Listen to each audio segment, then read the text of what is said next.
Good evening, everyone, and Assalamu alaikum wa rahmatullahi wa barakatuh. We are honored to host this important event on behalf of the U.S. Council of Muslim Organizations. Tonight, we aim to discuss the Gaza ceasefire and the next steps in advocating for peace, rebuilding, and justice. For over 15 months, 471 days, we watched as a genocide unfolded in Gaza. 47,000 confirmed murdered, with tens of thousands still unaccounted for. This genocide, conducted both by the Israeli government and the Biden administration, was a testament and showed us the need for humanizing Palestinians here in this country. And as we approach almost just a little bit over a week after the ceasefire has begun, we see people now finally returning to their homes in the north, finally attempting to rebuild their lives. Tonight, we plan to discuss the ceasefire and the path forward for us here as activists, as those who believe in justice for Palestine here in this country, with a star-studded cast of scholars and activists from around this country who will help guide us in understanding what took place and how we move forward. We begin today with Josh Paul.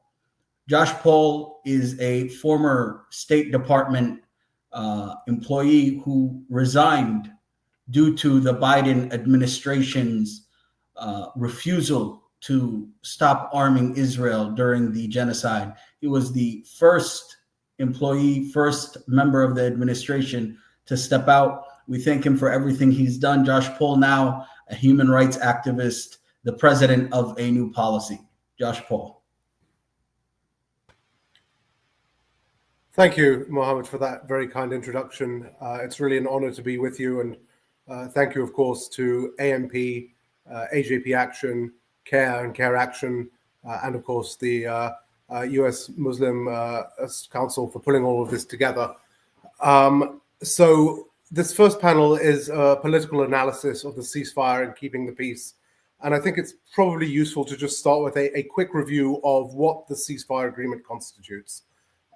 Let's start by recognizing this is an agreement that has been in almost exactly its current form on the table since at least May. The fact that it took this long to get to it, and ultimately this little pressure from the incoming Trump administration, frankly, is a testament to the inhumanity of the Biden administration and their unwillingness to use any of the leverage they had to get here. But where is here? Where are we? So, as you mentioned, we are now about a week into this agreement. This is a three-phase agreement. Phase one, which is to last 42 days, which takes us to February 26th. So that's the date to keep an eye on.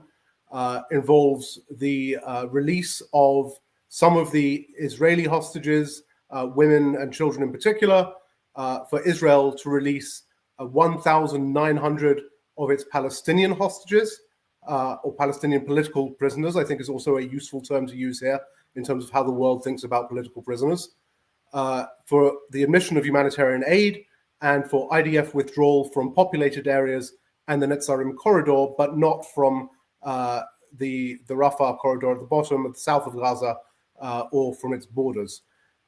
Phase two, theoretically, and we'll talk about why this is theoretically, is an agreement that the ceasefire is permanent. The release of remaining Israeli hostages, further releases of Palestinian hostages and political prisoners, and a complete IDF withdrawal from Gaza. And then phase three is a return of any bodies of hostages held by either side, and then Gaza reconstruction, which of course is going to be a many year effort. I think it's important to note that there are significant risks, both to the future of the agreement and to what the agreement represents for the broader political process.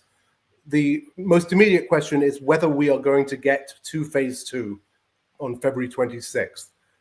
Ministers within the Israeli government, including Smotrich, have said that they will pull out of the coalition if Israel moves forward on phase 2. I think in that context, we note that Prime Minister Netanyahu has agreed to come to, at Donald Trump's invitation, the White House here in Washington, D.C. next week on February the 4th. And I think that he will be coming seeking a quid pro quo, which is, hey, this is, I think, what he will say to President Trump. I've got all this trouble from my coalition.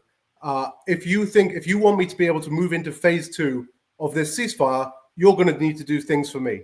Now, what will those things be? I think we can speculate. They probably include an executive order and sanctioning of the International Criminal Court to protect Prime Minister Netanyahu and his cohort. They probably include a commitment to conduct a joint military operation with Israel against Iran. And they probably also include an expansion even further of US military assistance for Israel. I think that's probably the deal that Prime Minister Netanyahu will bring on February 4th in order to get his own agreement to extend the ceasefire past February 26th.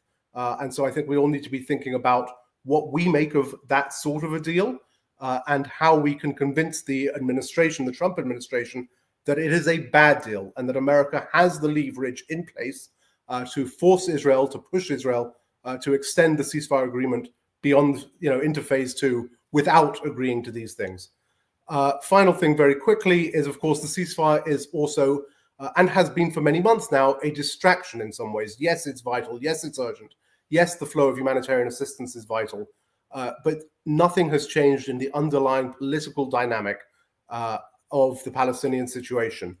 And there needs to be an international effort, and an effort led by the international community to compel real, genuine, measurable progress towards a just and lasting solution. And we cannot take the absence of conflict as the presence of peace. There must be the presence of justice, and there must be real political steps towards peace. And then a final thing as well, of course, is that in all of this context, we've also seen the horrific words of President Trump in just the last couple of days of this notion that, the Gaza Strip should just be, quote unquote, cleaned out. And when, President Sisi of Egypt today pushed back very forcefully on that, we now see the US administration reportedly talking to Indonesia and to Albania, amongst other countries. This, of course, is unacceptable. This is American participation in ethnic cleansing, should it go forward. And this is also something that must be very clear is not an option. Of course, any people in Gaza who wish to move to a place where they can feel safer, get the services they need, should be free to do so. But the people of Gaza, we saw in just the last 2 days in stunning photos and videos, voted with their feet, and they voted to return to northern Gaza. So I'll leave it there for now, Mohammed. Thank you. Thank you, Josh. And moving on with our program, we move on to Dr. Hatem Bazian. Dr. Hatem Bazian is the chairman of American Muslims for Palestine, as well as an author and scholar on Palestine. Dr. Hatem. Thank you. Assalamu alaikum. Literally, I just walked out of my class, and long and behold, the lecture was on settler colonialism, motherland satellite colonialism, and the theory behind the framing of settler colonialism and what do we experience. I was discussing the long history and trajectory. But when we're dealing with the development in Palestine, we always have to make sure that we actually speak for long historical durée in order to make sure that we're speaking about 100 plus years, beginning from 1917 up to this current period, the erasure of the Palestinians, the attempt to transfer the Palestinians out. And I always mention that Herzl plan from the get-go is to transfer or to spirit the penniless Palestinian population or Arab population across the borders to neighboring countries. And that's been a plan that was also in the 1930s.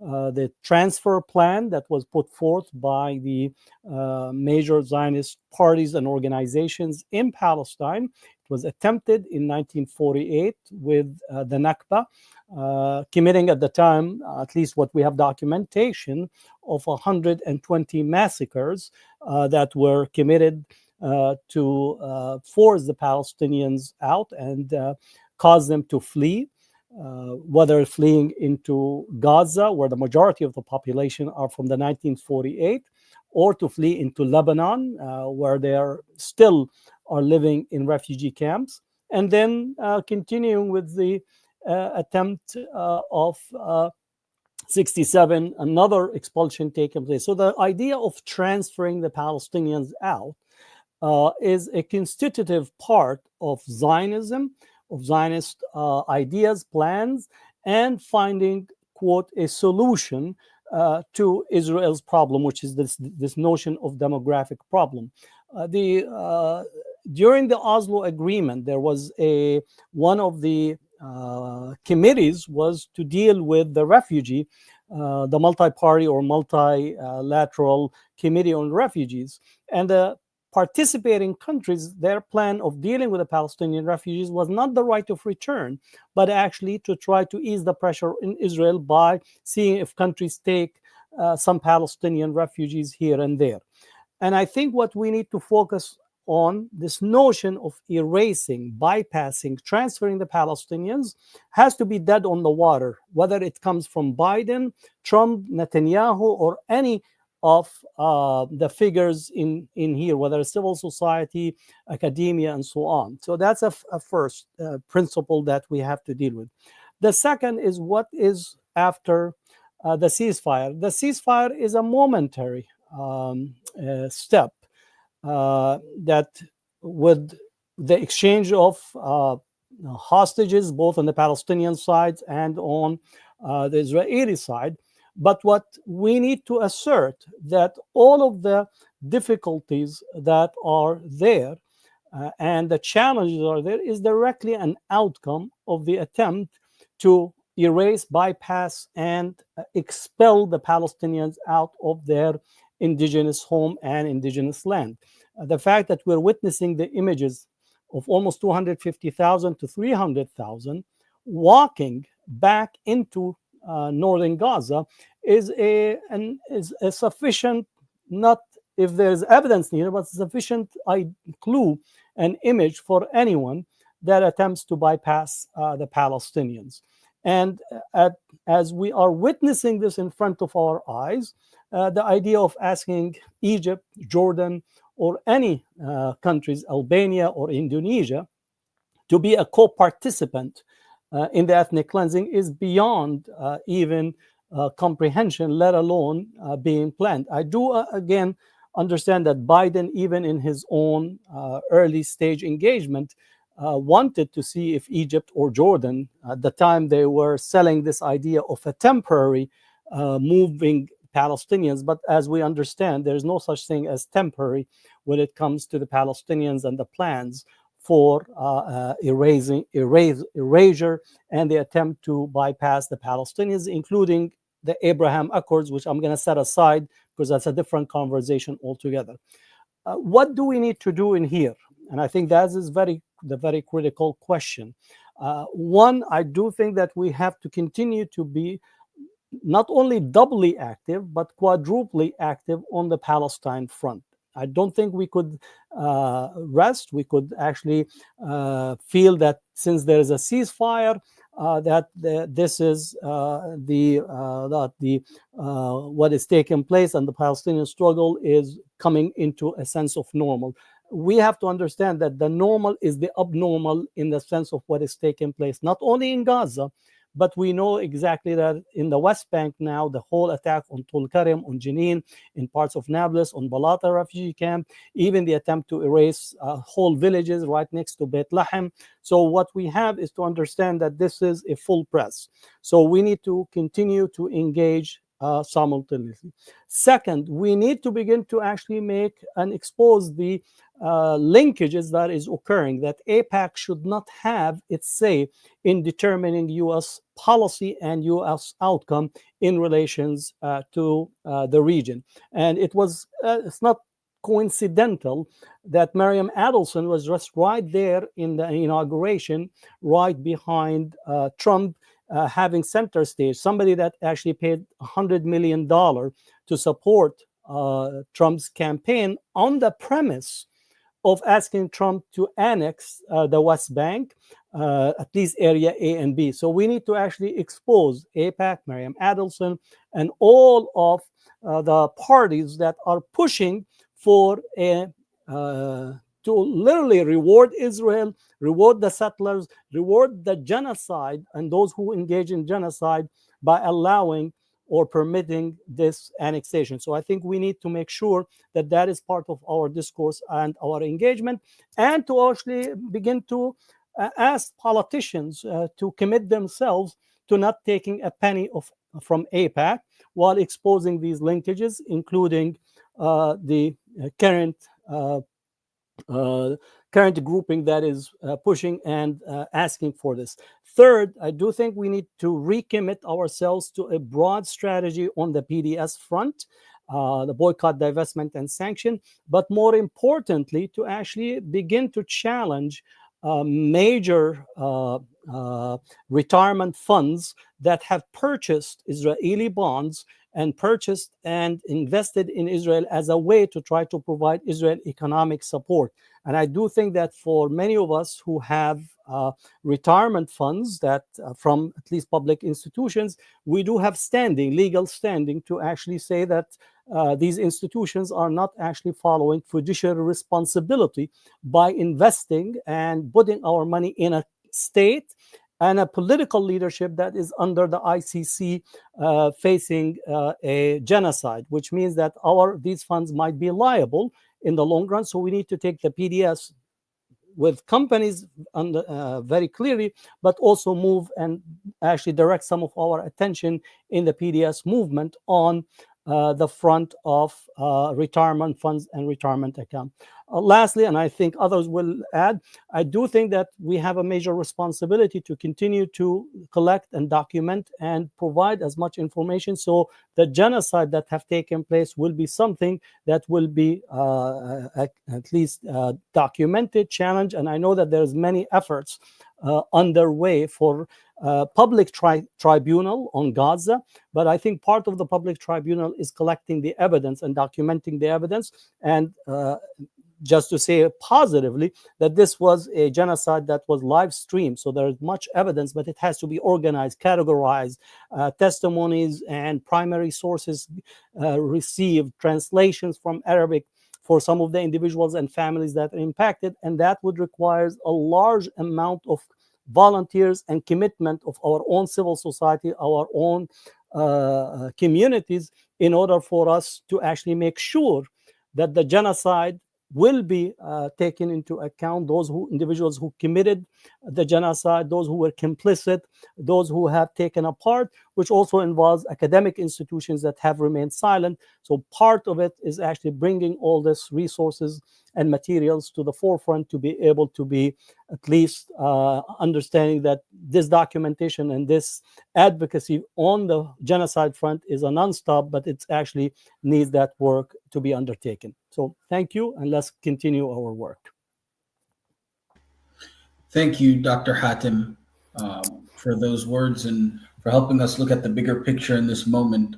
Our next speaker is Phyllis Bennis, a activist, author, and a program director at IPS. Phyllis Bennis. Thank you to all of you who have been part of our discussion tonight. Since my colleagues have opened up so well with some of the initial stuff, I want to just concentrate on two things. One is what has happened so far with the ceasefire. And then secondly, to talk about a little bit our movement and what we need to be doing. So on the question of the ceasefire is not holding all that well. As we know, more than 100 people More than 100 people Israel has killed since the ceasefire was announced.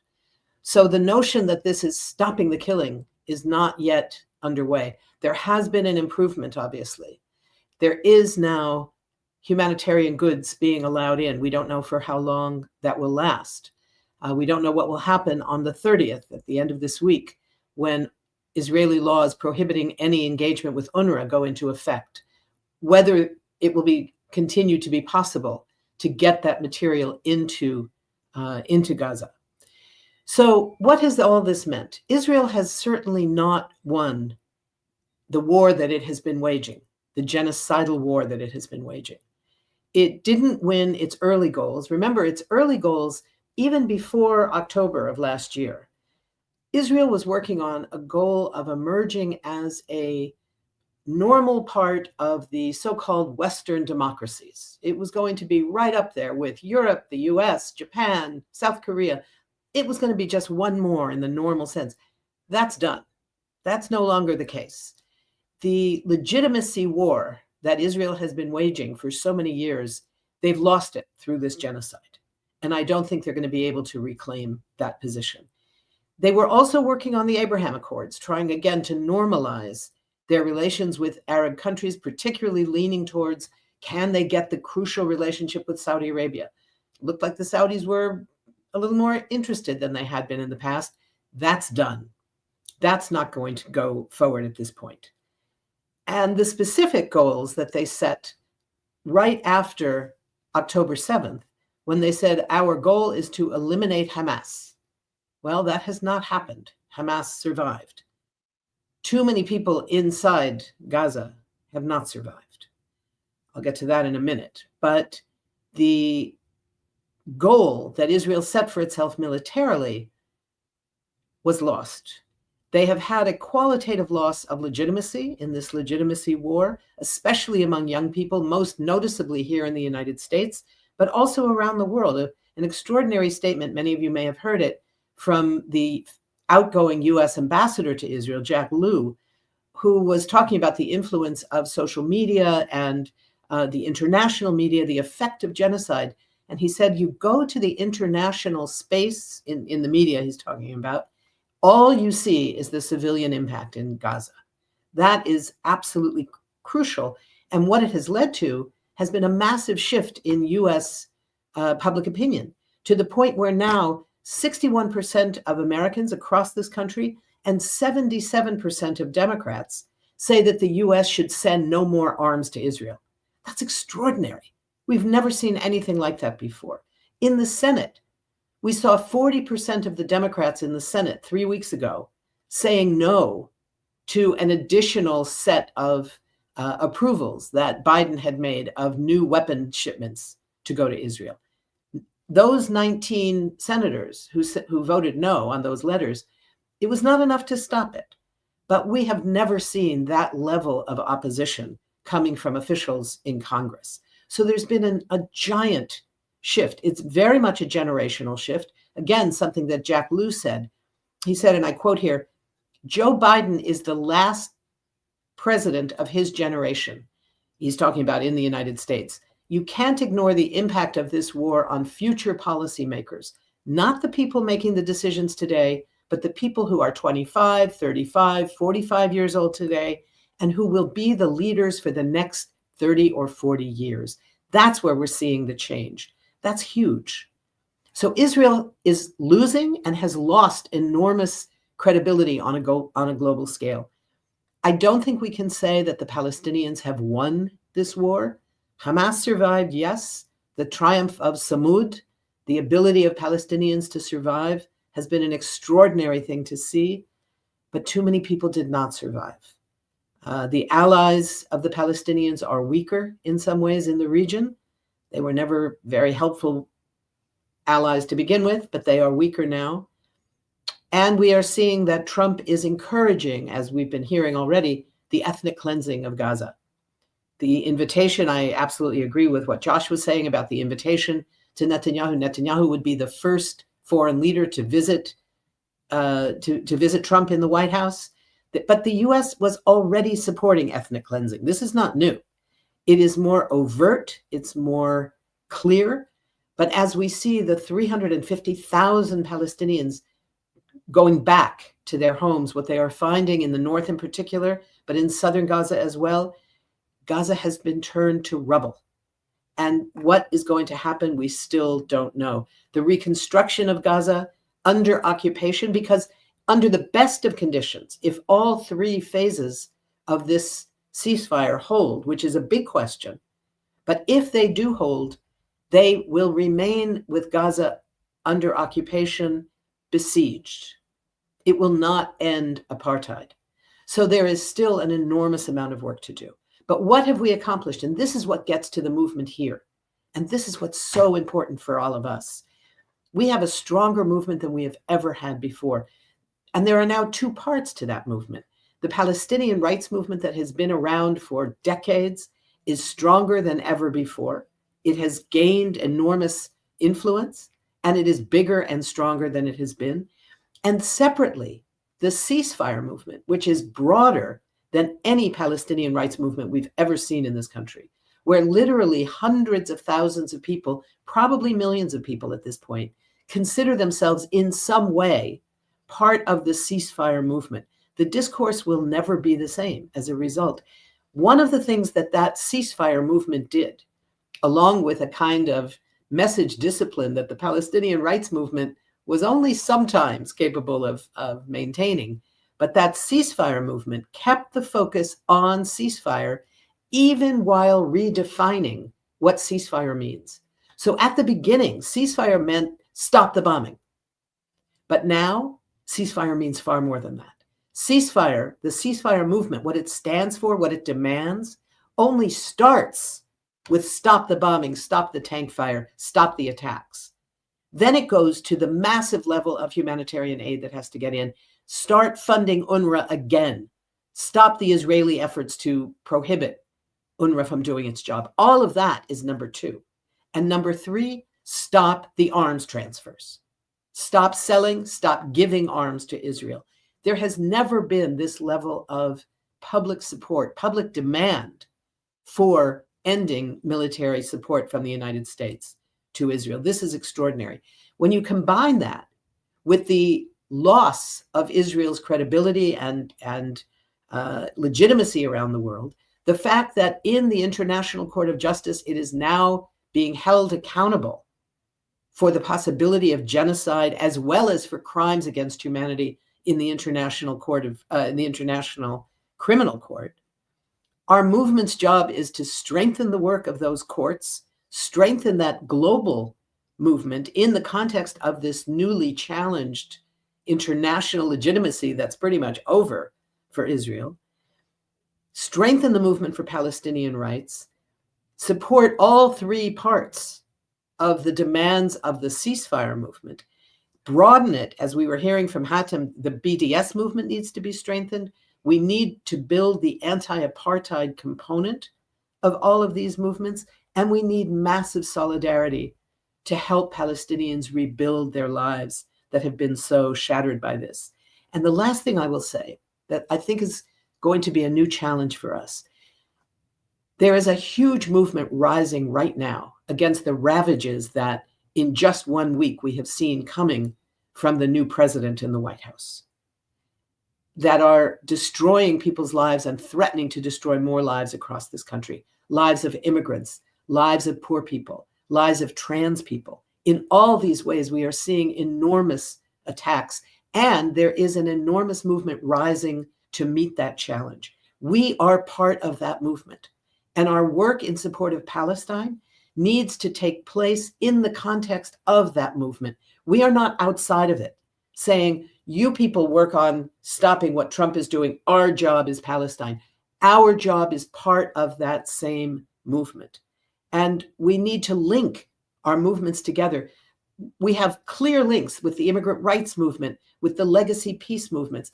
The movements several years ago, some of you may remember the giant movement for immigrant rights that was held. And one of the key slogans was, from Palestine to Mexico, all the walls have got to go. At that moment, the focus was on the walls being built on the US southern border and the walls that were being built to facilitate apartheid in Palestine. That was a great slogan, not only because it was creative, but because it made the links between those components of our movement. That's what we need to do. We need creativity, we need slogans, and we need action that puts us and the issue of Palestine right into the movement challenging what Trump is trying to do that is already destroying so many lives in this country. We're not separate from that. We can't stand outside of that and say we have something else to do. What we are doing is part of that, and we have a whole lot of work ahead. And we have an opportunity to do it in a way that we have never had before, with conditions that are better in many ways than we have ever had before.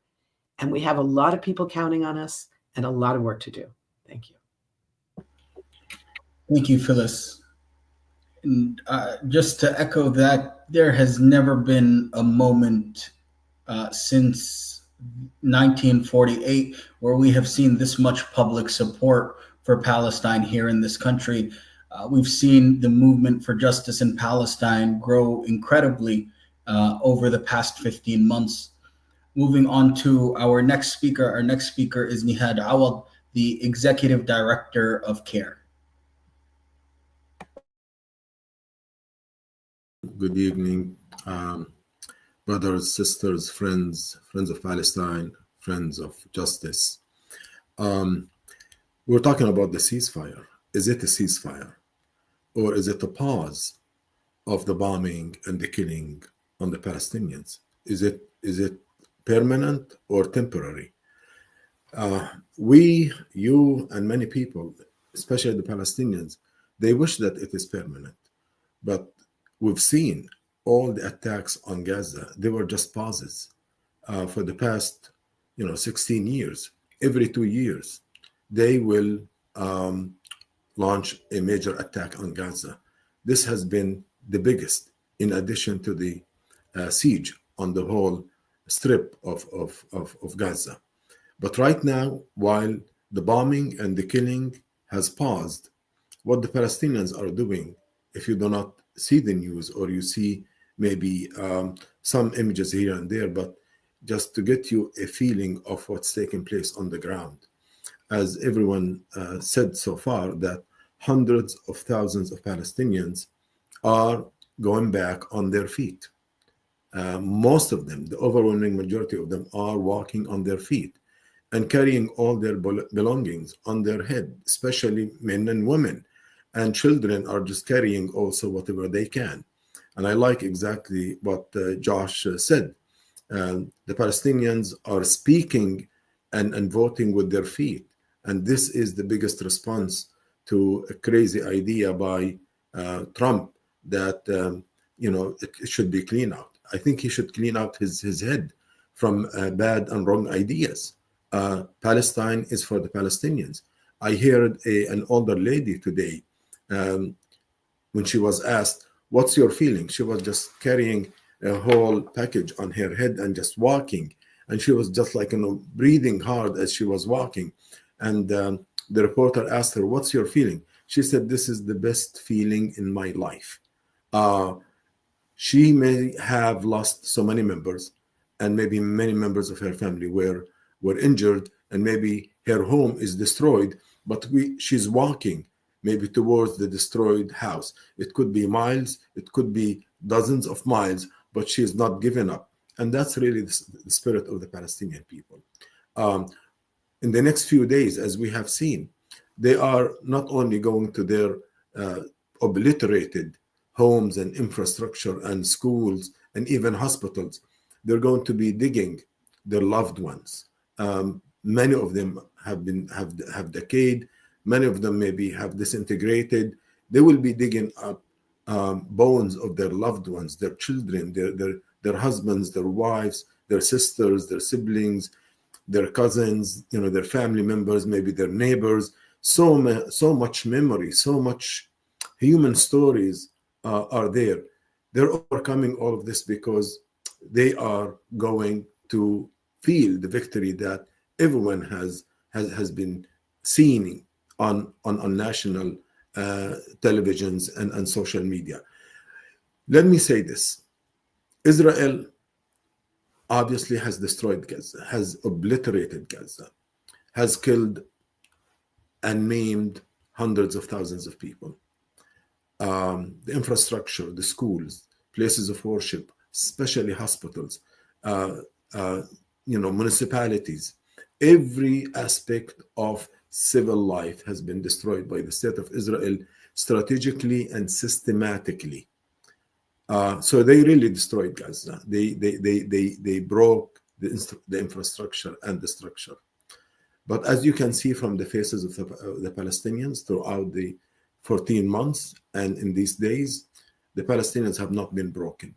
And this is the biggest defeat to Netanyahu, to his army, to his government, and those who supported him and continue to support him. The Palestinians are unbeatable. They don't understand this. They can't understand, despite the killing, despite the maiming, I have not seen a Palestinian, complaining except to God and thanking God for what's happening to them. I'm not minimizing the suffering. They're heartbroken, but their spirits are not broken. So the result of this is Israel has lost militarily, strategically, politically, reputationally, and that loss is irrepressible.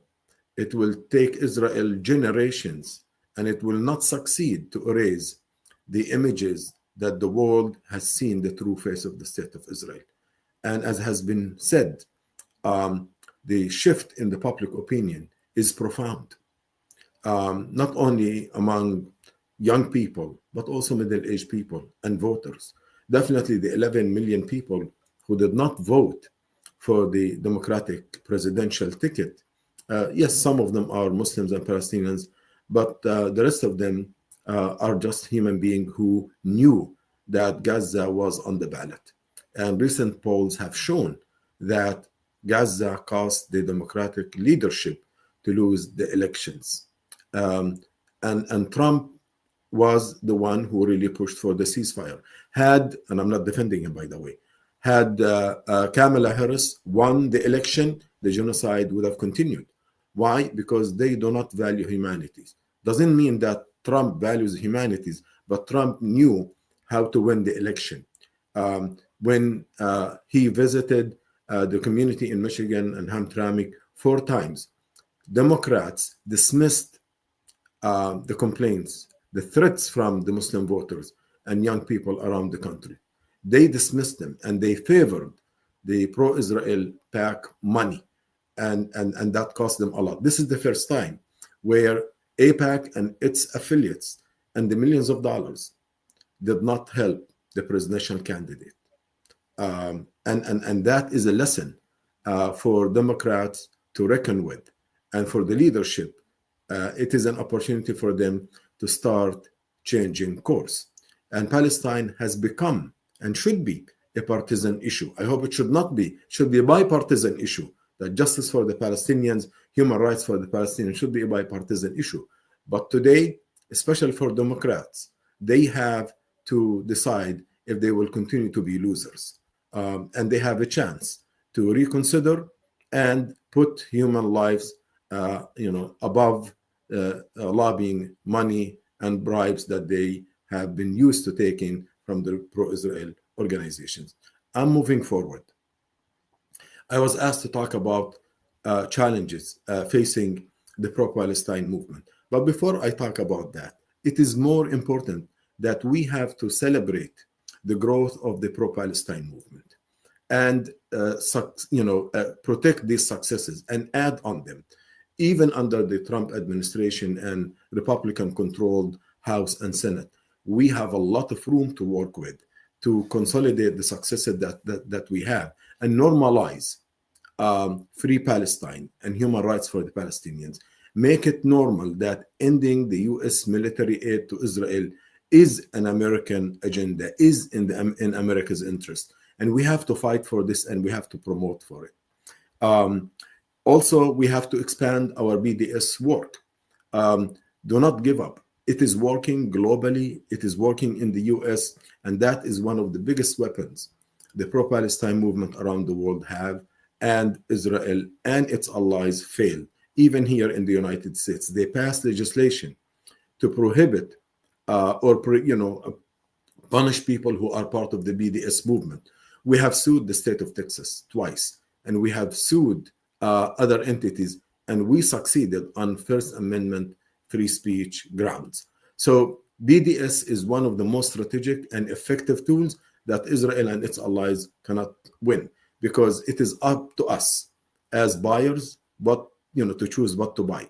So what we need to expand to, we need to ask and pressure more universities to divest from Israel.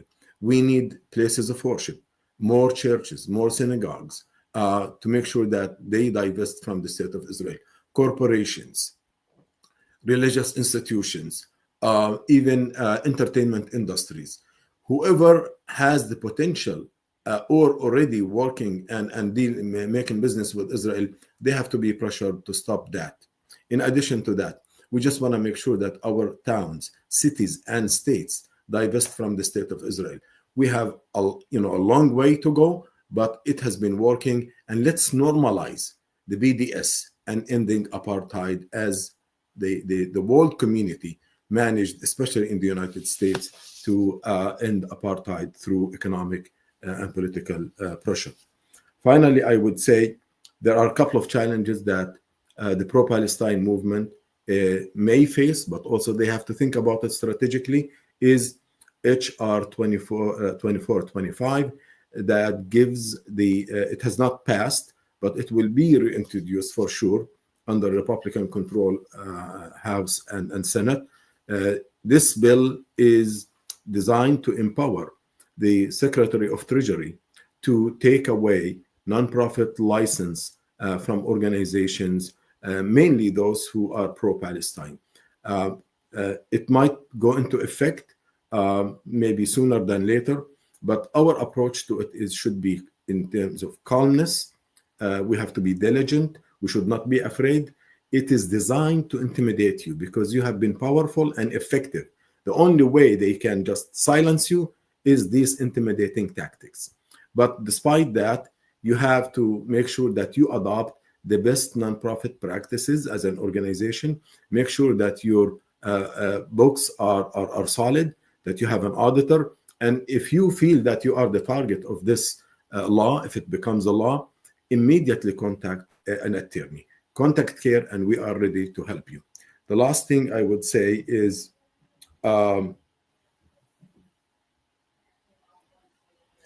we need to lobby our members of Congress.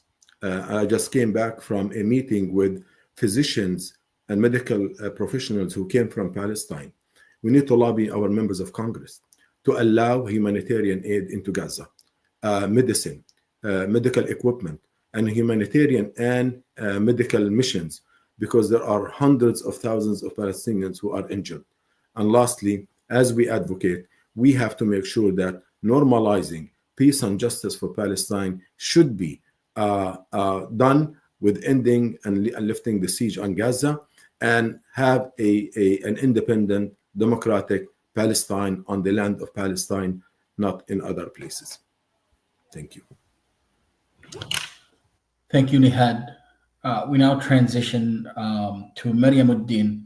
Maryam Uddin is the legal director of the MLFA, the Muslim Legal Fund of America. Maryam. Thank you. Assalamu alaikum, everyone. I want to give a big shout out to Robert and Edward at CARE for allowing me to give my remarks on behalf of the Muslim Legal Fund of America at this important convening tonight. I am honored to be among the members of this panel. I truly have a deep respect and admiration for every single person. I am not going to lie, I had some pretty brilliant remarks prepared, but I think it's going to become painfully obvious that Josh stole them. So with that, this 13-day-old ceasefire should alleviate the suffering of civilians and establish a permanent humanitarian corridor, allowing the safe transit of humanitarian aid. But I think it's safe to say it's a token and pathetic gesture, and as CARE signaled, far too little, far too late at best, and a hoax at worst. Either way, it has increased the need for our engagement more than ever, because we are at the mercy of an ambiguity. Will it last? How will international policy impact domestic policy, and how does that in turn shape our possible responses to continue to stand with and for Palestine? What can we truly expect? I'm a little nervous to be the new person, the new kid on the block who respectfully disagrees with some of my fellow panelists who are perhaps more optimistic than I am. So I want to speak in my personal capacity for just a few minutes, please. You know, if the best predictor of future behavior is in fact past behavior, in my humble opinion, this ceasefire will not last. Historically, we know that ceasefires are not respected by the Israelis, who are serial violators, with one of the most recent violations during Obama's presidency, resulting in the Black Friday incident. Here, Israel has already signaled that it reserves the right to re-engage militarily at any point and that it maintains its aim of destroying Hamas. Meanwhile, Palestinians face slow-walked concessions. 62% of Israelis agree with the statement, "There are no innocents in Gaza." Bezalel Smotrich has demanded a commitment from Netanyahu that he resume the war after completion of the first stage of the deal. Netanyahu has already begun claims that Hamas has violated the terms of the deal, paving the way for his future justification to continue attacks in Gaza. Such pretense and pretext allow him to keep the door of further incursions wide open. And we know that in the face of Israel's 15 months of surplus killings, the US has remained steadfast in its support for Israel's war machine. Within hours of Trump taking office, Israel launched a new assault on the West Bank city of Jenin. Within hours of Trump's executive orders lifting sanctions, Israeli settlers attacked a Palestinian village in the West Bank, injuring at least 21 Palestinians and setting fire to homes, cars, a nursery, and a workshop. I think it's also fair to say, and we all agree, that Biden did not broker this deal, rather Trump did. And the success of this agreement will depend on Trump's policies as president. As one reporter said, Trump now owns the process, the return of all the hostages, the release of more Palestinian prisoners, turning a six-week ceasefire into an end to the war. All of that will be challenging, and its failure or success will determine whether the agreement was simply a respite between rounds or an actual pathway to peace. So again, in my opinion, how do we know it's not an actual pathway to peace? The proof is in the pudding. Trump has already lifted Biden-era sanctions aimed at violent extremist Israeli settlers who have attacked Palestinians in the occupied West Bank. He issued an executive order opening the door to sanctions against the ICC, putting those who try to hold the US and its allies accountable for war crimes at risk of a new round of financial penalties. He greenlit the delivery of thousands of 2,000-pound bombs to Israel that were being held in abeyance by Biden since last summer. The Israeli government was reportedly notified by the Pentagon about the release on Friday, the day before Hamas released 4 hostages as part of the ceasefire agreement. Finally, as CARE itself noted about the latest delusional and dangerous nonsense, he has floated the idea of expelling millions of Palestinians to Egypt and Jordan.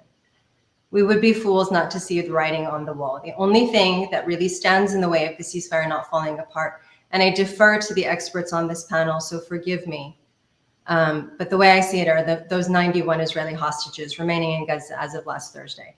So I think it's important for us to try to understand Trump's motives, and it's only speculation, but many have said that what he wanted was just the appearance of peace in order to boost his political capital and then allow the Israelis to continue with their project of annexing large swaths of the West Bank. Additionally, we know he is interested in either a Nobel Peace Prize or an Israeli-Saudi normalization agreement, or both. And we have to concede, as Aaron Miller, writing for the New York Times, said, that it's hard to imagine Trump sanctioning, imposing a serious restriction, or ending the supply of US military equipment to Israel. It's hard to imagine Trump introducing a Security Council resolution at the UN that is highly critical of Israel.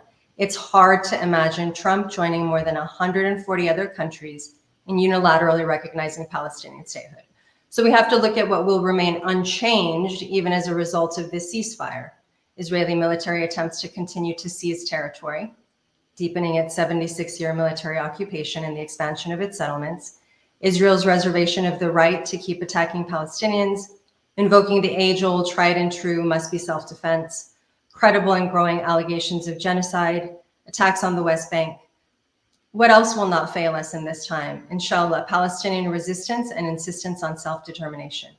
It remains to be seen whether the global protest movement against the war and crimes in Gaza loses intensity. So what is left for us to do? I've been asked to speak on the topic of engagement, or on the track of engagement. We have to decide, will we bow our wills to officials who have consistently breached our trust, or will we consistently organize more cohesively amongst ourselves, assert our own power, and utilize it? We should take a page out of the CARE playbook and go with the latter. A new policy has already written about this, that there is an obvious and increasing gap between opposition to US policies and blind support for Israel. That clearly cuts in our favor, and we should take advantage of it. And now I wish to speak on behalf of my amazing organization, As to Engagement. Our power is in our legal strategies, our work to influence policy, and our efforts to mobilize our community. Concretely, echoing much of Phyllis's action plan, we should either begin or continue to oppose efforts to, as everyone has said, pass anti-boycott bills around the country, fight efforts at the federal and state levels to legislate limitations on the freedom of speech, stand against efforts to ban social media apps that facilitate the free flow of information about Gaza, demand an end to the blockade that keeps Gaza in ruins, demand aid to be able to flow freely to the millions who need it, demand that Netanyahu and his cronies be held accountable in accordance with international law, demand that Israel end its illegal apartheid system, demand that Israel withdraw from all occupied Palestinian territories, including the West Bank. And yes, it is important, it is imperative that we keep pushing the US to stop shielding Israel from accountability. I'm with Phyllis 100%. We've got to support UNRWA against efforts to dismantle it. I don't know if that's a lost cause at this point. I also agree with Phyllis, we've got to lobby for the policy of freezing US-held assets of individual Israeli settlers and settler groups, if only for the strong symbolic impact. Advocate for the State Department, Josh would be able to speak to this, to add Israeli settler groups to the US foreign terror organization list. Pressure the new administration to reverse course on sending the bombs, respond to Trump's executive order reopening the possibility of sanctions against the ICC. Senator Lindsey Graham said he's preparing to bring that legislation this week. We need to feed our stories, our cases, and our issues to as many media and social media outlets as possible. The social media campaigns and engagement with the fourth branch of government cannot be underestimated. Allyship with our progressive Jewish activist friends. And on the humanitarian side, we need to support our sister Islamic organizations like Islamic Relief USA in their distribution of food, water, medicine, medical supplies, etc. In sum, again, in my opinion, and I'm almost done, Mohammed, I promise, this fragile ceasefire will not last the night. Frankly, it's not enough, nor was it ever meant to be. It will not rebuild homes, restore hospitals, or bring justice to those whose lives have been destroyed. It is on us to push back against Trump's policies and agenda. I think it would be a mistake for us to look at the past 15 months and say that we did not make a difference. Although there were plenty of times that I thought we could not make a dent. Who were we? How come nothing was changing? What did it matter if the Zionist forces could do whatever they wanted to do anyway? And although I don't view the ceasefire as the culmination of our efforts, I don't think any of us does, I see the rising chorus of strengthened voices, the truth being told unapologetically, and our display of solidarity as the progress and success in and of themselves. The means and the outcomes have melded because they are all centered around resistance. No movement ever simply became an outcome. And so we ask Allah subhanahu wa ta'ala to allow their blood and our sweat and tears to give us eventually victory. I am assured that with information, knowledge, allyship, conscience, and sacrifice, our engagement will indeed lead to that. Thank you so much. Thank you so much, Mariam. Our next speaker doesn't really need an introduction, so I'm going to give her a short one. Linda Sarsour, activist, organizer, author, and the executive director of Empower Change. Linda. Thank you so much, everyone. Salaam alaikum. Thank you to AJP Action, AMP, CARE Action, CARE National, and the U.S. Council of Muslim Organizations for having this conversation. I think it's beautiful to be part of a community that's diverse and maybe even diverse in our feelings. I feel absolutely overwhelmed, but more so with joy. Although we've been through 15 months of genocide, watching the Palestinian people in their defiance, in their resilience. And we've said this for many decades, we will return and we will return. And the people of Gaza were returning. We are watching them literally walk on foot all the way back to their homes in the north of Gaza. They are people with a spirit that cannot be stolen, a spirit that cannot be killed. And those are our people. If you can be someone or a family that has been impacted literally by a genocide and still find a way to find joy and music and be able to take your little kittens and carry your cats, I mean, our people are absolutely unbelievable. I am more prouder to be a Palestinian than I ever have before.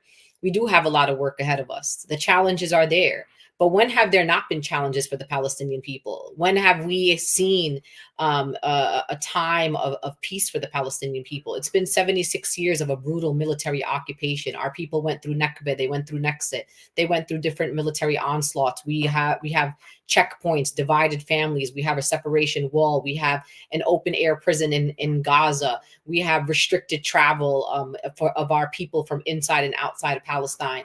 We are one of the largest refugee communities in the world. And so I say that all to say that our fight is not around a presidential administration. This is not a 4-year Donald Trump fight. This is a fight that we've been in, many of us and many of our family members and our elders have been in for decades. And we just have to stay consistent and stay focused. Our message doesn't change. It doesn't change because it's Donald Trump or because it's Joe Biden or because it's another president in 2028. We stay focused on the things we've been always asking for and fighting back on the things that have been attacking our movements. The anti-BDS movement and the anti-BDS legislation, we've been fighting those for years in this country. The crackdown on student groups across this country were happening even before the encampments.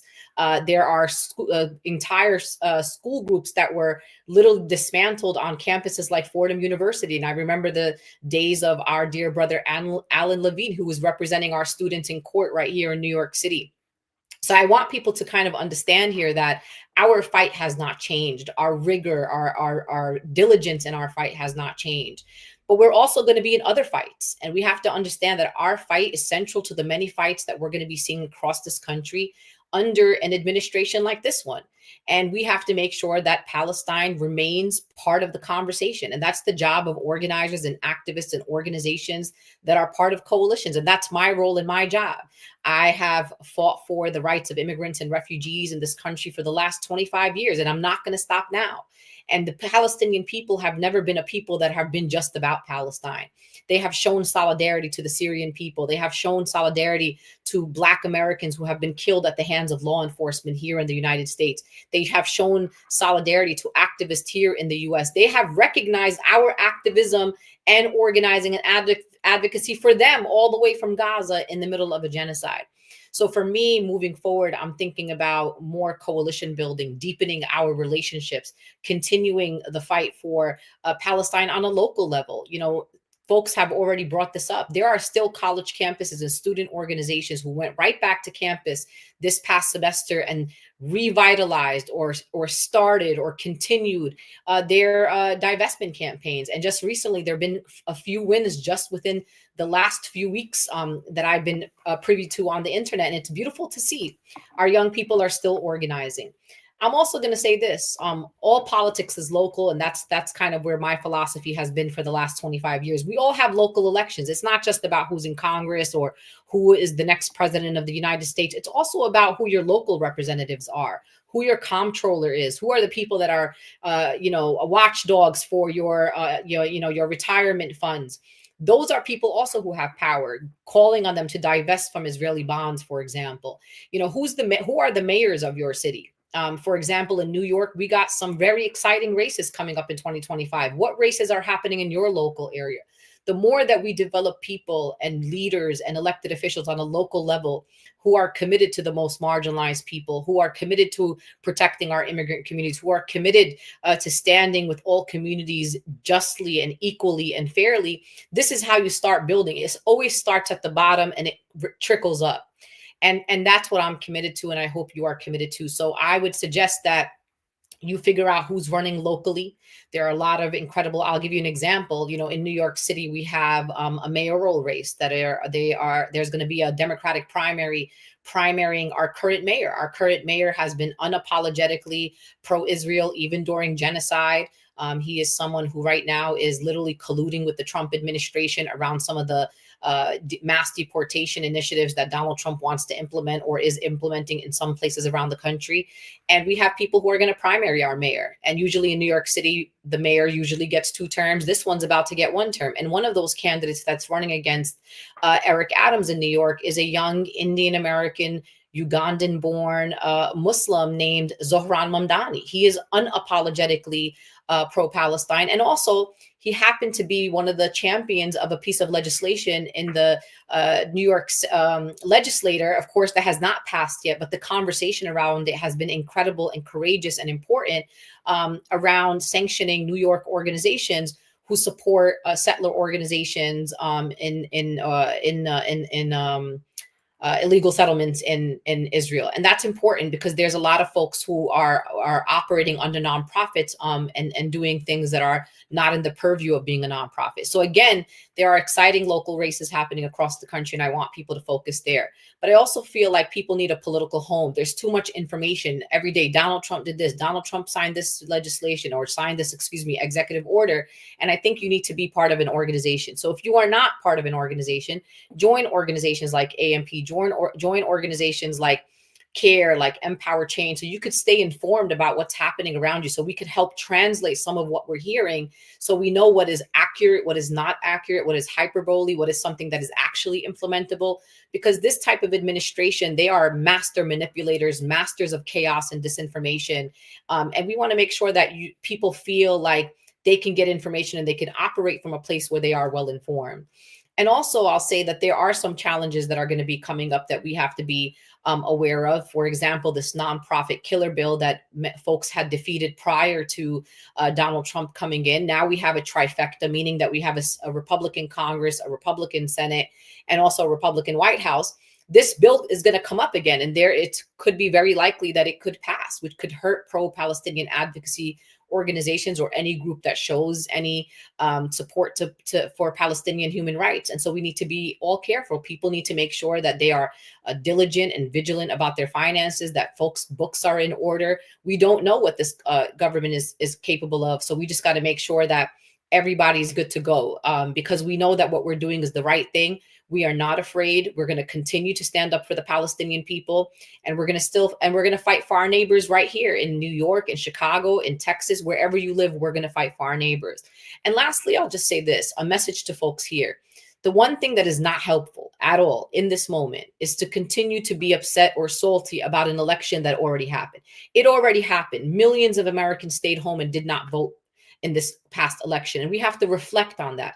So for me, I'm an organizer. I like to be outside. This is how I usually look. I was going to wear something nicer, but this is literally what I wear when I go outside to organize. We got to go talk to our neighbors. We got to lean into our family members. We got to listen to people's fears, their concerns, their dreams, and their aspirations.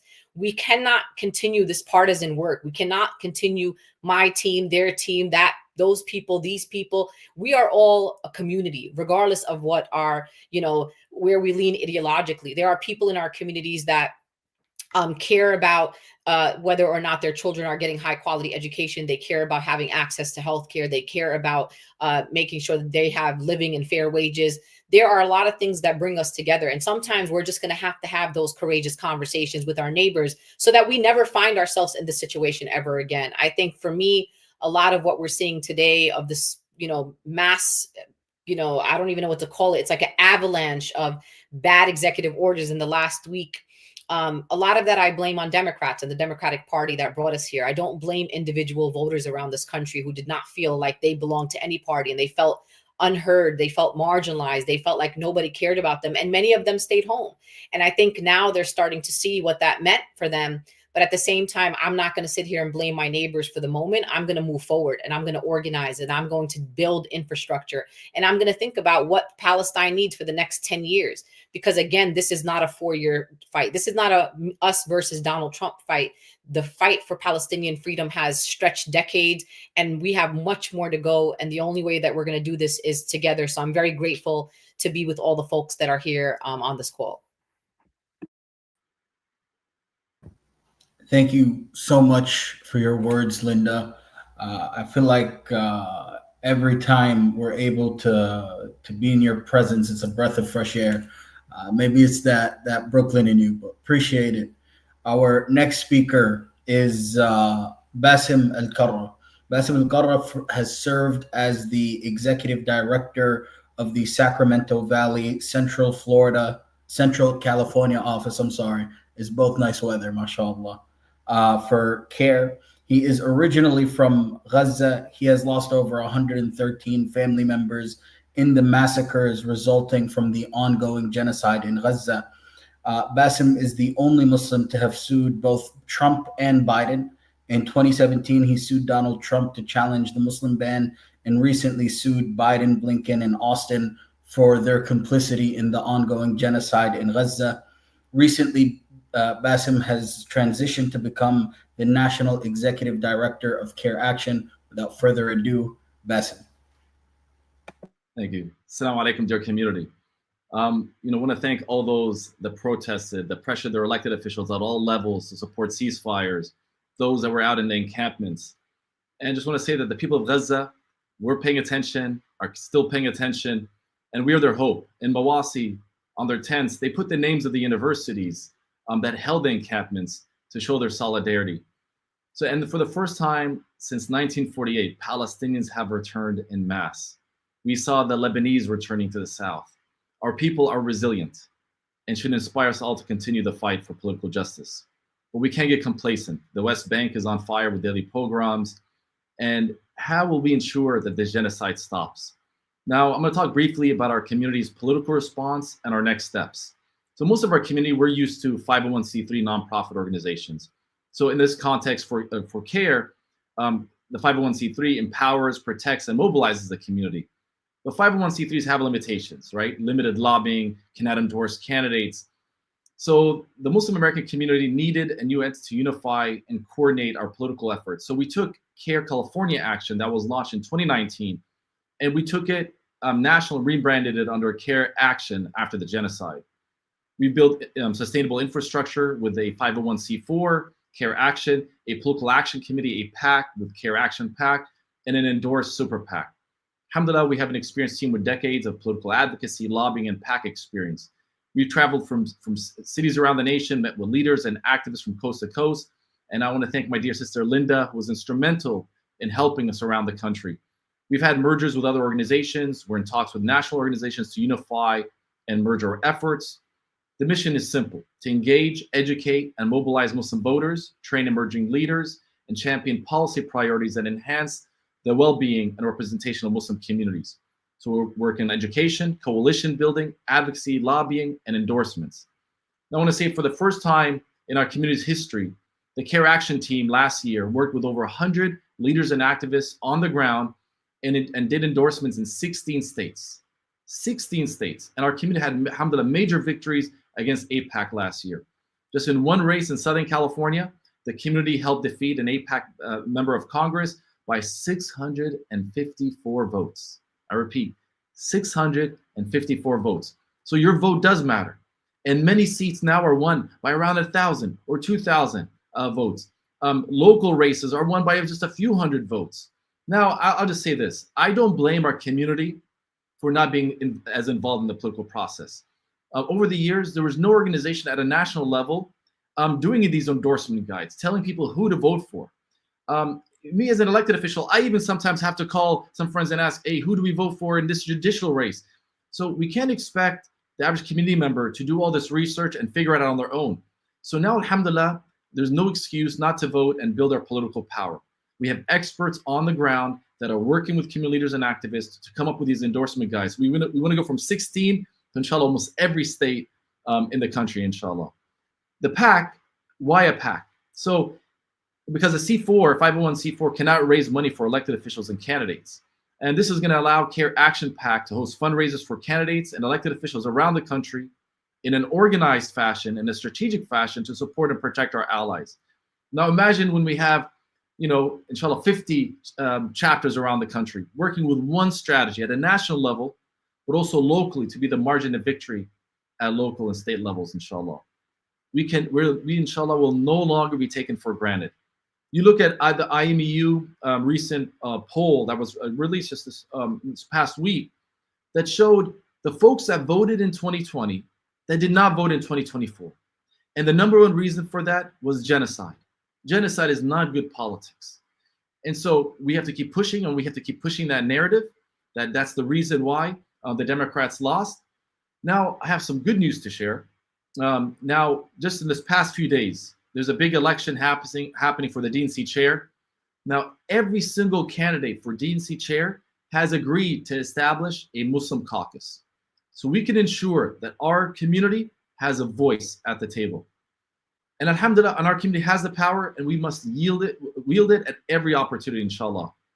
So to conclude, help us build around the nation by joining all the organizations that are here tonight and all the organizations that are working on uplifting the political voice of the community by joining their email list, donating to these organizations. And for CARE Action, help us establish an office in your city. In the upcoming months, please join the USCMO National Advocacy Day in Washington, D.C. on Capitol Hill. Alhamdulillah, last year was a great success, and every year we should increase to make sure that we have thousands from around the country that come to Capitol Hill and make sure that our voice is heard in the halls of the Capitol. It's only when we unite and work together that we can build power, and I look forward to working with all of you. Thank you so much for your words, Bassem, and for those who are interested, please keep up with the USCMO as they announce their upcoming lobby day. We had a few questions come on, and we have about 15 minutes just to go through some of them. I'm going to start with Josh. Josh, you've explained before that continuing arms shipments to Israel is not only immoral, but is illegal according to U.S. law. The Trump admin seems not to care much for either. What do you see happening in the near future?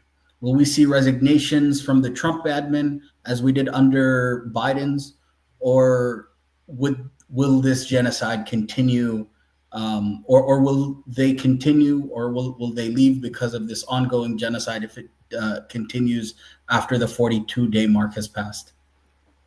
Yeah, thanks, Mohammed. There's a lot to unpack there.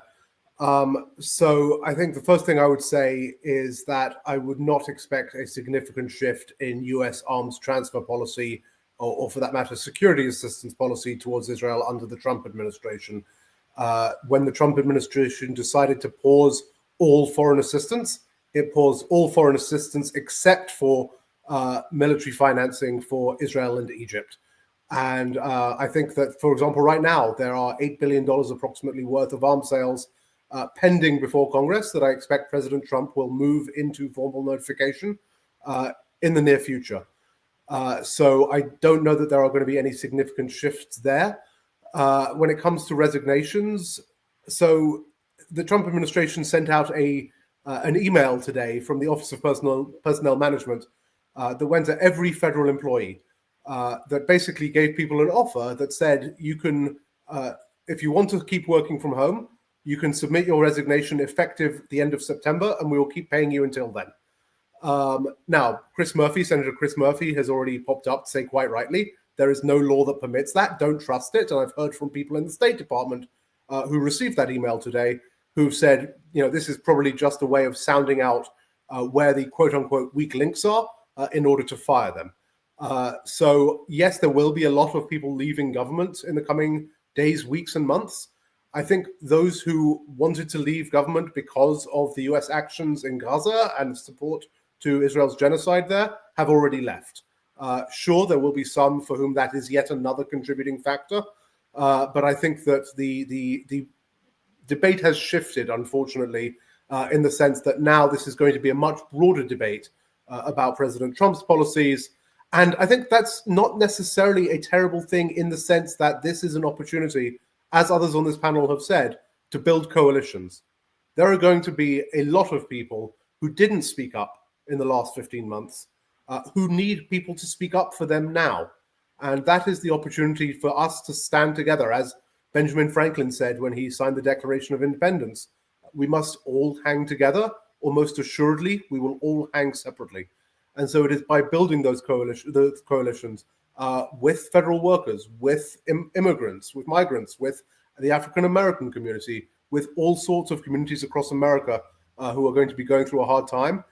If we speak for them, they may be more likely to speak for us. And I think that that is the real path forward, and continuing to push as well on the DNC and through the Democrats, so that once there is a real viable opposition party again in this country, it is one that puts the Palestinian issue front and center, because I do believe, as goes Palestine, so goes America. Thank you, Josh. Dr. Hatem, you mentioned in your talk that there are organizations that are documenting the atrocities that happened in Gaza and documenting the atrocities across Palestine.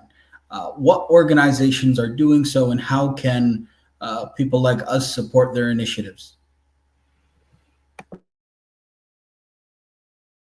The Genocide Tribunal for Gaza, led by Richard Falk, and he brought together a large cluster of people, divided into 3 different groupings. There's been a couple of meetings on that, and there's a follow-up. So there is an effort underway specifically on the genocide and the tribunal, with documentations, with a sizable legal team also involved in this process. So I think is taking place on the Genocide Tribunal. On the university level, I think it's very important at this time to push for cementing Palestine studies outfits and Palestine studies in different universities. It's not only to continue to oppose U.S. policies and to oppose what is taking place relative to Israel, but it's important to narrate Palestine within the landscape of academia. And I would have to say positively, UC Berkeley have already actually created the Palestine Studies program with an endowed chair. Just today, this morning, UC Santa Cruz actually have sent out a lecturer position that is open in the anthropology department for a person to teach 2 courses on Palestine.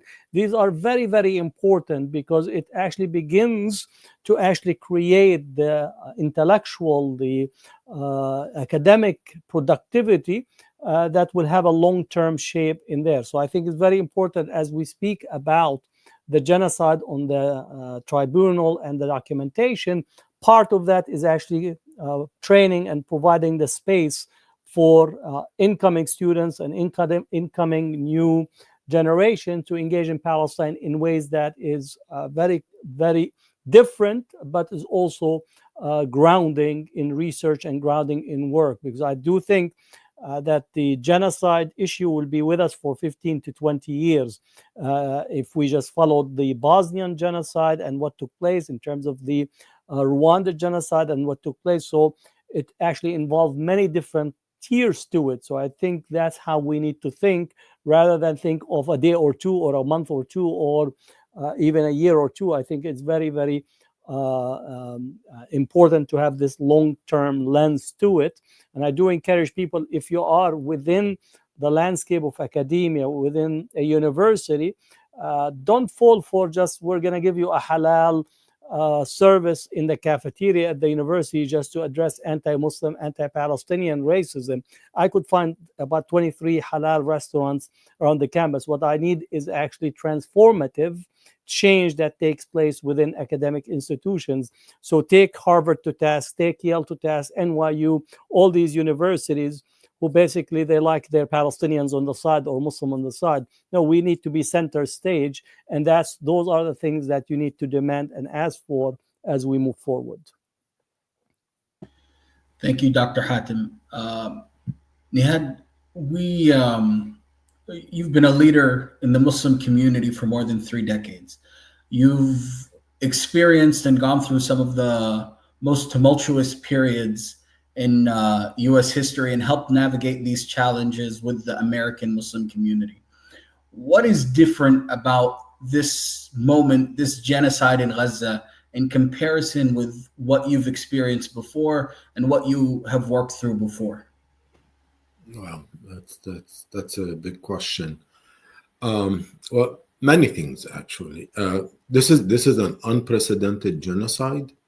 This is the most documented, the most broadcast live genocide in human history. So it shook not only our conscience, it shook us to the core, shook the world to the core. And despite the fact that Israel prevented international media from being there, they claim that this is for their own safety, but I think it wanted to hide its war crimes. Despite that, it could not control the social media. It could not control the will of Palestinians using primitive tools to find solar, cells, to use even bikes to charge their phones and batteries, to allow for those images to be present and to expose Israel. So that's really the magnitude of the genocide is unprecedented. The other thing is, in the past, our community suffered by itself in silence. In this genocide, the world was speaking 24/7, loudly and clearly to the hypocrisy of Western governments, especially the United States, European governments, especially those who, like Germany, for example, where the Holocaust mainly, it happened, of course, it happened in other European countries, but it exposed their hypocrisy. They wanted, not to blame Israel, but at the expense of humanity. Thirdly, I think the young people took to the streets and I think they were directing the narratives. The mainstream media, the legacy media failed to cover up. In fact, they started just to be there to catch up with social media, but they failed. Look like Piers Morgan, for example, with his crazy pro-Israel narrative, had to come around at points because it helped even his show to bring a Palestinian or pro-Palestine. So that is all important. And fourthly, I think young Jewish activists and significant sectors of the Jewish community came out and organized loudly. And also they're organized by themselves. They did not want others to be with them because they want to show that this is not about faith. It is about Zionism. It is not about Judaism versus Islam or Arabs and Muslims. This is, settler colonial hegemony versus the world. And I think that was unprecedented. And finally, I would say, in the past tragedies, we were just growing. Today, we are stronger. CARE in the past year filed a lawsuit against the state of Texas and won. Filed a lawsuit against the state of Florida and won. Managed to defeat, what's his name? The Florida governor, DeSantis, and also Greg Abbott, governor of Texas, when they ordered universities to shut down pro-Palestine organizations like GPS, MSA, and others. We won a case over time almost against the University of Maryland for not allowing interfaith student groups to have their own vigil. I also should really mention MLFA. MLFA has been a strong partner and huge and fearless defender of human rights and civil rights of the Muslim community since 9/11. So I would say today our community is much stronger. Look, CARE has 70 full-time attorneys, and we are willing to take a charge. We have many iconic leaders, mashallah. We have them here, and we have allies like Josh, like Phyllis Bennis. All of you have been part of this movement, and our movement is really universal, is unstoppable. And now we just need to continue, as I said in my remarks.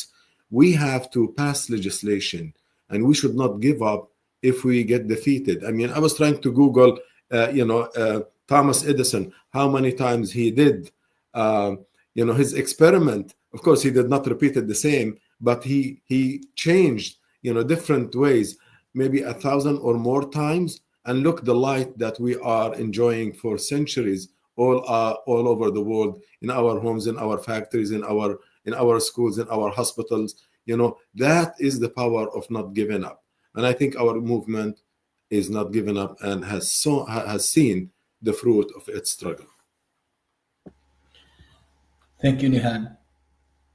Phyllis, as we discuss the ongoing genocide in Gaza and the ceasefire, we know that the situation in the West Bank, and it's been mentioned multiple times, the situation in the West Bank is getting much worse. And we saw just last week as Trump made sure that one of his first actions when it came to Palestine was to lift sanctions off of these settler orgs in the West Bank. Obviously, we know from previous iterations of this government, as well as the current Israeli government, that eyes are on the West Bank, eyes are on annexation of the West Bank. How should we be looking at this situation, and what should we as activists, as organizers, be paying attention to in this moment? Ooh, big questions, Mohammed. We have to pay attention to all of it. That's the starting point. Obviously, not all of us can pay attention to everything, but collectively, we need to be paying attention to everything that's going on in the West Bank, because as we know, this is the centerpiece of what the Nakba was about. This is the centerpiece of what ethnic cleansing is aimed at. Gaza, in some ways, was not the main target. Gaza was a target of convenience, if you will, from the Israeli effort at expulsion and of genocide. And the real goal is ethnic cleansing of the West Bank. In the context of how it plays out, we will see whether it's in the context of the earlier Trump positions from 2018 and 2019, from his first trip to Israel. Remember, he already changed U.S. positions, which remained through the 4 years of the Biden administration. Biden campaigned and then said that he would end what Trump had done, moving the embassy to Jerusalem, recognizing the settlements as legal, recognizing the Golan Heights as somehow belonging to Israel, the Syrian Golan Heights, all of these things. And I have no doubt that Biden did disagree. But what he did not do was change the policy. He didn't need Congress to do that. These were statements by the president that could have been reversed and were not. So they remain in effect. They remained in effect for the 2 years of the last 2 years of the first Trump administration, the 4 years of the Biden administration, and they are in effect now. So the challenge for us is to keep reminding the world that there is something about international law that preempts these kinds of unilateral decisions by US presidents. US presidents don't have the right to say that the Golan Heights belongs to Israel. This is Syrian territory, period, full stop. The US presidents do not have the right to say that, well, they have the right to say it, but they don't have the right to make true the idea that Israeli settlements across the West Bank are legal. They are illegal not because some other country says it, but because international law states it. And this is not about some vague notion of the kind of new language that we hear. Instead of hearing about international law, we hear about, we're going to have new ideas about a rule-based international order. Well, the rules-based international order doesn't exist. It exists only in what the US says it is. What does exist is international law. It doesn't get implemented most of the time. It is more often breached than not, but it does exist. You can look it up. It's in black and white in the books. What is international law? What are the laws of war? What are the Geneva Conventions? What is the Convention Against Genocide? What is the Convention Against Apartheid? These are real aspects of law that we can fight for. And the importance, I think, of the action in the International Court of Justice, the action that South Africa brought, was, first of all, a huge shift away from the notion that institutions like the ICJ belong to the colonial powers, that they do not belong to the Global South. South Africa said, no, we don't accept that anymore. We are going to seize this and use it as our own because we are part of international law being implementing. In that context, they have given us a tool because, as we know, the international laws that are imposed by the International Court of Justice are not self-enforcing. The statement is true that the decisions made by the ICJ are enforceable, but they don't have, not only do they not have an army, they don't have a police force, they don't have a process server, they don't have anybody to make good on their decisions. What they have is a tool to say, for example, these are the initial measures that we are going to take until we can make a full determination. So there are 6 things Israel was required to do. And then again, there were 2 more things. They don't have the enforcement capacity, but we do. That's the lesson we can learn from South African apartheid and the global struggle against it. What changed US policy on apartheid against South Africa was not that the US or that President then Ronald Reagan changed his mind and decided that this was somehow a good thing. They hated it. But it became too much pressure to bear when virtually every allied country, as well as the rest of the world that had already moved, allied countries across Europe, across the other countries allied with the United States, changed their position to say, we stand against apartheid in South Africa. We are going to boycott. We are going to impose sanctions against South Africa, the banking sanctions, the corporate sanctions. And enough countries did that when the US, in the form of then the Black Caucus of the Congress, which at that time served as the conscience of the Congress, something that we don't have so strongly on international issues anymore. But when they did, and they held that up as the example, finally the US collapsed and said, okay, we give in. We will support sanctions against apartheid South Africa. And that was the most important single action by another country that made it possible for the South Africans themselves ultimately to overthrow apartheid. That model is the same thing. If we look at all the countries now that are joining South Africa, that are supporting South Africa, the resolution that was passed in the United Nations General Assembly, that was this extraordinary level, I'm forgetting the numbers now, I think it was 148 to 7, as I recall, something like that. It was an overwhelming level of support of countries that are supporting everything that the International Court of Justice called for, and then some. That's now up to us to bring that back to the United States and say, we don't want to be the outliers here. You are making us an outlier just like Israel. You are making us a country that no one else respects, that some countries may be afraid of, but that nobody sees as an ally. And that's not the world we want to live in. So this is part of changing that world. What we demand for Palestinian rights is also part of what we demand for the country and the world we want to live in. So that's what gives us power. We've been given a tool by the International Court of Justice. It's up to us to hold that up and use that tool.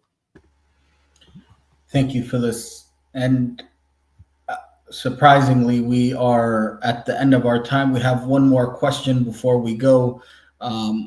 Linda, you have been organizing for years, and you organized under the first Trump administration. For many people right now, it's a little bit of deja vu. This first week feels like it's been a year already. And many people are, for lack of a better term, beginning to worry and not know what's next. Obviously, we mentioned a little bit earlier that we are in a Republican trifecta.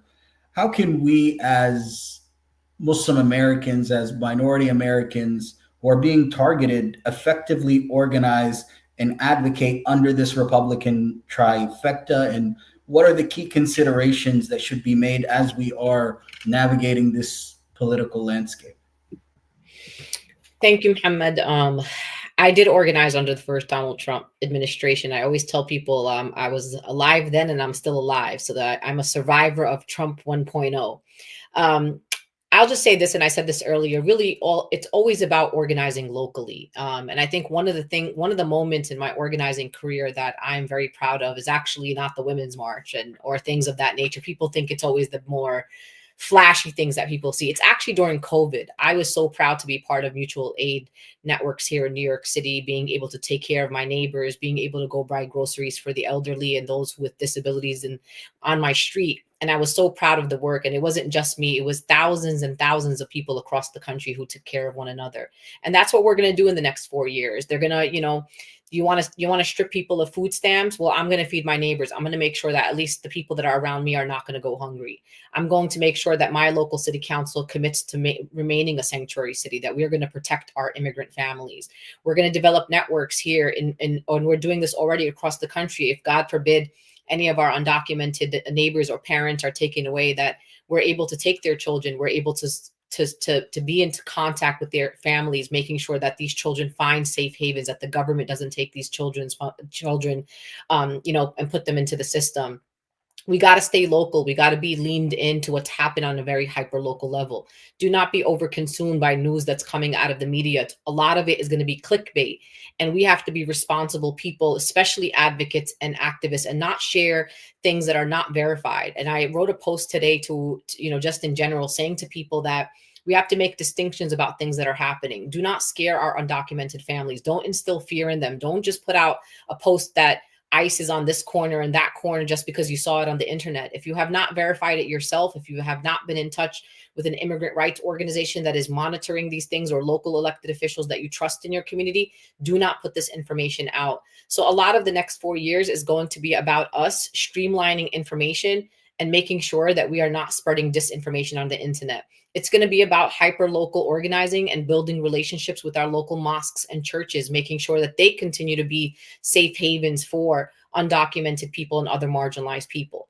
And along the way, in the next 4 years, people will be sacrificed, just like they were sacrificed in the first administration, meaning that I'm not going to lie to you here and say that no one will be harmed, that somehow we're just going to be perfect. A lot of people are going to be harmed.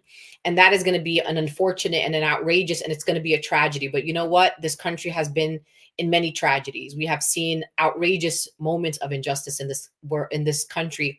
And a lot of us come from communities, and a lot of our allies come from communities, again, where their ancestors survived those tragedies, meaning that we are still here because somebody sacrificed before us. So we have to just stay vigilant. We have to stay bold. We have to stay clear-eyed, and we cannot stop organizing and giving up and saying, well, there's a trifecta. There's nothing that we could do. I live in a city with a Democratic mayor, a Democratic city council. I have a Democratic governor. I have a Democratic state legislator, and that's the people I'm going to organize. And a lot of people, even who live in red states, are living in municipalities that are not red, and making sure that they create communities where other people can come and find safe havens. This is an opportunity for business owners to be involved in developing these safe havens and places that people can feel safe around. So the work is happening, Muhammad. Just again, people need to find a political home, join an organization, support an elected official who's running in your community, who's someone that aligns with your values. And I'm going to tell Trump he's wrong. I'm going to tell him that I'm outraged at what he's doing. I'm going to tell him not to do it. It doesn't mean that I'm going to believe that Trump is not going to do what I tell him not to do, but I'm going to be on the record. And we as a generation, and all of us here and everyone else that's watching, you have to be on the record. You have to be able to say that when Donald Trump was the president, I said things. I went outside. I organized. And you know what? I also organized under Joe Biden, and I told Joe Biden a whole lot of things too. And this idea of being consistent in our morals and principles and values and not being beholden to any political party is going to really help us build a type of consensus that we never seen in this country. And I appreciate people who are doing that. For example, I think about a new policy. A new policy is a new policy. It's a new policy that can be an organization that's going to try to build consensus around getting support for an issue versus saying we're with the Democrats, we're with the Republicans, or even Care Action. Like, I'm with whoever's with me. I'm with whoever's going to protect me. I'm with whoever's going to provide me health care. I am with the people who stand with human rights and the dignity of all people. That is who I'm going to stand with politically. And so anyway, there's a lot of work to do, Mohammed. We're not going to lie to anyone. But the last thing that I'll say is, we got to stand up for one another. So for those folks that are watching, for us that are here, I'm going to stand up for AMP when AMP is getting attacked. I'm going to stand up for CARE when CARE is being attacked. If somebody goes after Josh Paul, I'm going to say hands off Josh Paul. That's my guy. Phyllis already knows I'm a fight outside for Phyllis. And MLFA and ICNA and MAS and all these organizations that are out here doing the great work in our Muslim communities, they're going to be under attack. And we know that. And what we're going to do is we're going to band together. We're not going to leave anybody out. We're going to fight for our people. We're going to fight together. And inshallah, we're going to prevail. And soon enough, we're going to also, all of us are going to go on a trip together. All the people on this, not the people watching yet, you have to figure out, but I'm going to offer that all of us on this call one day are going to go on a beautiful trip and visit a beautiful and free Palestine. And it is going to be because of the work of the incredible people here and the many others that are doing this great work. Thank you for that, Linda. And thank you to all of our amazing speakers. For those of you who are interested in the crucial work that our speakers, these organizations are doing, feel free to follow them on social media, whether it's CARE Action, the MLFA, A New Policy, Empower Change, AMP, or anyone else. And again, thank you to everyone who joined us today, and stay in touch. Keep following the USCMO for our upcoming events and upcoming initiatives. Thank you all and have a wonderful night.